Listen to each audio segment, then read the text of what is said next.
Assalamualaikum warahmatullahi wabarakatuh. Nama saya Yoga Wensa dari kelas 1B HKI akan menjelaskan ulumul hadis. 1. Sejarah perkembangan sejarah hadis. Sejarah perkembangan hadis merupakan masa atau periode telah dilalui oleh hadis dari masa lahirnya dan tumbuhnya dalam pengenalan, pengayaan, pengalaman umat dari generasi ke generasi. Ada beberapa periode dalam sejarah perkembangan hadis antara lain. 1. Pada masa Rasulullah. Pada masa Rasulullah melarang penulisan hadis dikarenakan 1. Khawatir bercampurnya Al-Quran dan hadis karena Al-Quran masih dalam proses penulisan. 2. Para sahabat dimintakan oleh Nabi untuk fokus memperhatikan Al-Quran karena pemeliharaan Al-Quran menjadi kewajiban utama bagi mereka ketika itu. 3. Ada larangan secara khusus dari Nabi.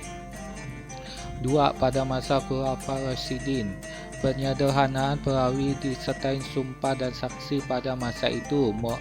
Dalam pembukaannya masih bermodal lembaran-lembaran. 3. Pada masa tabi'in. Pada masa tabi'in, hadis mulai dihimpun bercampur antara hadis Nabi dan fatwa para sahabat, aqwal sahabat. Model catatan ini melalui mushaf. 4. Pada masa kodifikasi, himpunan dan penelitian secara sistematik melalui referensi pada buku sebelum-sebelumnya, tetapi lebih sistematik. Sejak saat ini hadis ditulis dan dibukukan secara serius. Baiklah, saya akan melanjutkan ilmu hadis yang kedua, yaitu ilmu mustolah hadis. Ilmu mustalah hadis ada suatu ilmu yang membahas pokok-pokok dan ketentuan dalam suatu hadis. Diketahui dengan ilmu ini keadaan sanad, matan, diterima atau ditolaknya hadis. Ilmu mustalah bisa juga disebut dengan ilmu hadis karena mempelajari ilmu ini akan bisa membedakan mana hadis sahih dan mana hadis dhaif. Bahwa hadis adalah suatu yang disandarkan pada Nabi, bahwa berupa perkataan, perbuatan, maupun petunjuk para ulama. Berbagai tingkatan hadis dalam beberapa golongan seperti hadis qudsi, hadis mutawatir, hadis sahih, hadis hasan, hadis dhaif, dan sebagainya. Selain hal yang disebutkan di atas, ada hal lain yang harus dipahami mempelajari ilmu hadis, yaitu istilah ditetapkan para ulama hadis seperti al-tadil, as-siqah, rawi al-basa, bihir, dan lain-lainnya.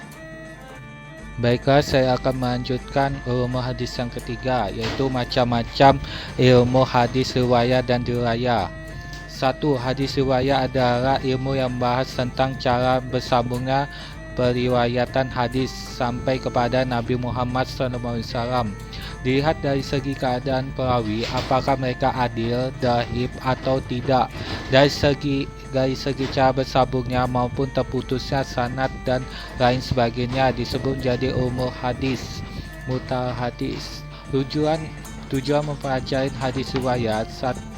1. Memelihara hadis secara hati-hati dari segi kesalahan maupun kekurangan dalam periwayatan. 2. Memelihara kemurnian syariat Islam karena sunnah dan hadis adalah sumber hukum Islam. 3.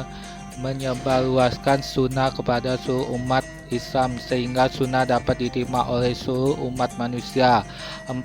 Menekuni dan meneladani akhlak Nabi Muhammad SAW karena tingkah laku dan akhlaknya beliau diperinci dalam muatan hadis. Melaksanakan hukum-hukum Islam serta memelihara etika karena seorang tidak mampu memelihara hadis sebagai sumber syariat Islam tanpa mempelajari ilmu hadis riwayat. 2. Hadis dirayah. Ilmu hadis riwayat adalah ilmu yang mempelajari tentang kaidah-kaidah untuk mengetahui ilwat, sanad, dan matan, atau ilmu yang mengkaji tentang makna, maksud yang dapat dipahami lafaz suatu hadiah dengan bersandarkan kepada kaidah-kaidah bahasa Arab.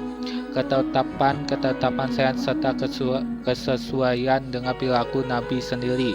Sumber hadis riwayat adalah bersandar kepada seluruh bagian ilmu bahasa Arab, berita dan kisah mengenai Nabi, mengenai dua sumber agama, Alkitab dan Sunnah, fikih, biografis dan para perawi hadis, sejarah kaum muslim dan lain-lainnya. Manfaat mempelajari hadis riwayat. 1. Mempelajari ilmu hadis riwayat ini banyak sekali faedah diperoleh, antara lain mengetahui pertumbuhan dan perkembangan hadis dari sejak masa Rasulullah SAW sampai sekarang, dapat mengetahui tokoh-tokoh dan usaha yang telah mereka lakukan dalam mengumpulkan dan memelihara dan meriwayatkan hadis. 3. Mengetahui kaidah-kaidah dipergunakan oleh para ulama dalam mengklasifikasi hadis lebih lanjut. 4. Dapat mengetahui istilah-istilah dan nilai-nilai karakteristik hadis sebagai pedoman dalam beribadah atau beristinbat. Maka saya akan melanjutkan ilmu hadis yang kelima. Syarat-syarat seorang perawi adalah orang yang meriwayatkan atau memberi hadis. Adapun syarat-syarat perawi yaitu 1. Berakal, 2. Cermat, 3. Adil, 4. Islam, 5. Sanadnya bersambung, 6. Kuat ingatannya, 7. Tidak bertentangan dengan perawi yang lebih baik atau lebih dapat dipercaya, 8. Perawi mengetahui secara pasti apa yang diberitakannya, 9. Rawi mencapai jumlah tertentu mereka tidak mungkin sepakat untuk berbohong tentang rincian dan jumlah, terdapat perbedaan pendapat. 10. Mengetahui mereka tentang berita berdasarkan kepada pengamatan sendiri, bukan atas dasar perasaan atau pemikiran. Tahammud wa'ad adalah mengambil atau menerima hadis dari seorang guru dengan salah satu cara tertentu dan proses pengajaran hadis dari seorang guru kepada muridnya. Ulama mengklasifikasi cara menerima riwayat ini ke dalam 8 cara, yaitu 1. Sama, yaitu meriwayatkan mendengar langsung dari perkataan guru dengan cara ditekankan atau lainnya. 2. Al-Qora al-Rasyati, yakni si pembicara menyuguhkan hadis yang ke hadapan gurunya, baik ia sendiri membaca hadis tersebut maupun ia mendengarkan dari orang lain. 3. Ijtihad, merupakan ijtihad seorang kepada orang lain untuk menyarankan hadis darinya atau kitab-kitabnya.